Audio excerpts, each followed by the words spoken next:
Selamat datang Bapak Ibu, rekan-rekan aparatur sipil negara semua. Ya, kita sadar betul ya di era digital ini semuanya serba cepat. Tuntutan dari masyarakat juga berubah drastis. Nah, pertanyaannya sekarang, udah siapkah instansi kita?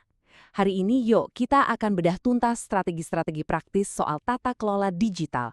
Tujuannya satu, biar kita bisa kasih pelayanan publik yang ya jauh lebih baik lagi. Oke, langsung saja kita mulai. Oke, sebelum kita melangkah lebih jauh, saya mau ajak kita semua buat refleksi sejenak.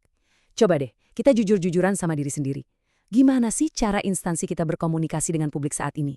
Apakah masih kayak, ya pengumuman satu arah di mading, cuma versi online, atau sudah mulai ada dialog, ada interaksi?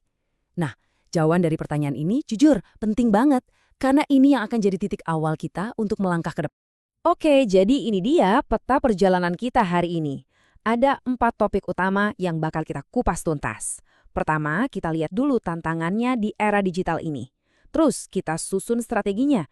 Nah, yang ketiga, ini penting banget. Kita belajar gimana caranya mendengar suara publik. Dan terakhir, kita siapkan diri buat manajemen krisis digital. Semuanya ini nyambung satu sama lain. Jadi, yuk kita langsung masuk ke yang pertama. Nah, kita masuk ke bagian pertama. Jadi, akar masalahnya sebenarnya sederhana banget. Ekspektasi publik itu udah berubah total. Zaman di mana pemerintah bisa kerja diam-diam, terus tiba-tiba kasih hasil, itu udah lewat. Sekarang, wah, semua mata tertuju pada kita, setiap saat. Coba deh lihat sekeliling kita. Hampir semua orang kan pegang smartphone. Nah, dari situlah muncul 3 tuntutan utama buat kita. Pertama, transparansi. Mereka pengen tahu apa yang kita kerjakan. Kedua, kecepatan. Nggak ada lagi tuh yang namanya nunggu berhari-hari buat dapat info. Dan ketiga, partisipasi. Mereka nggak mau lagi cuma jadi penonton pasif, mereka mau dilibatkan. Ini kelihatannya kayak tantangan besar ya. Tapi kalau kita lihat dari sisi lain, ini sebenarnya peluang emas buat kita buat benar-benar nyambung sama masyarakat. Nah, pertanyaannya, gimana cara kita menjawab tuntutan tadi? Tentu kita nggak bisa asal jalan kan? Kita butuh yang namanya rencana, butuh strategi. Disinilah kita masuk ke bagian kedua, yaitu strategi komunikasi digital. Dan ingat ya, ini bukan cuma soal bikin akun media sosial terus posting-posting. Bukan. Ini soal bagaimana kita membangun jembatan komunikasi yang beneran kokoh dengan publik.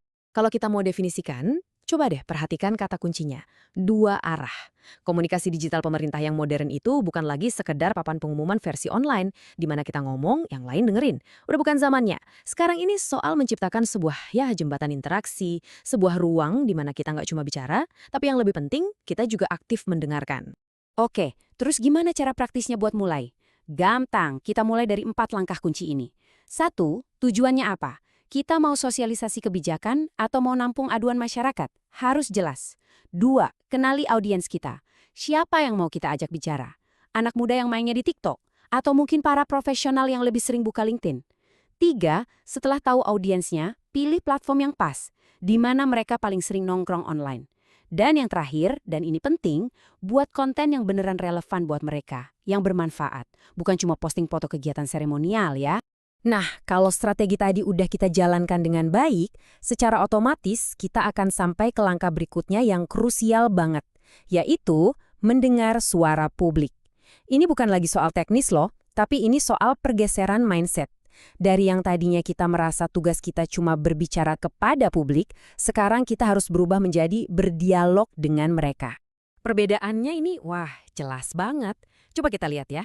Dulu komunikasi kita itu sifatnya satu arah, kayak monolog. Pemerintah ngasih informasi, publik ya cuma nerima aja. Nah sekarang paradigmanya udah geser. Kita ini membangun pemerintahan yang partisipatif. Artinya apa?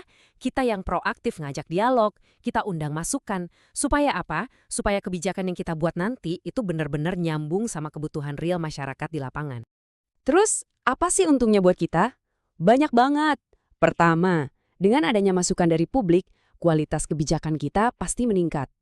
Kedua, ketika masyarakat merasa didengar, kepercayaan mereka ke kita itu terbangun.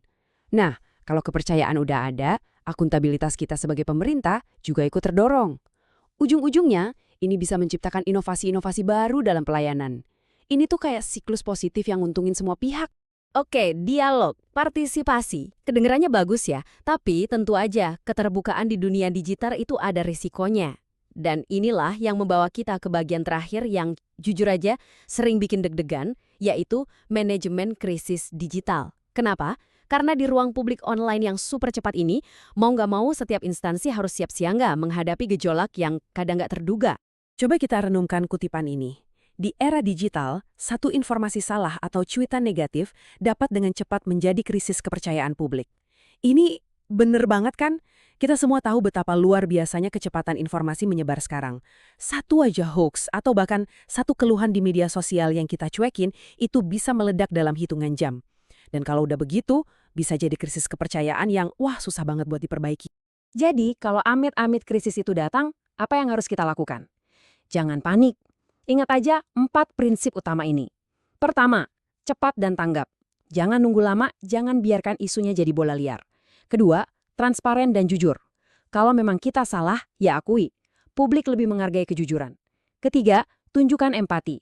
Tunjukkan kalau kita paham dan peduli sama kekhawatiran mereka. Dan yang keempat, konsisten. Pastikan pesan kita di semua platform, di Twitter, Instagram, siaran pers, itu semuanya sama, biar nggak bikin publik bingung.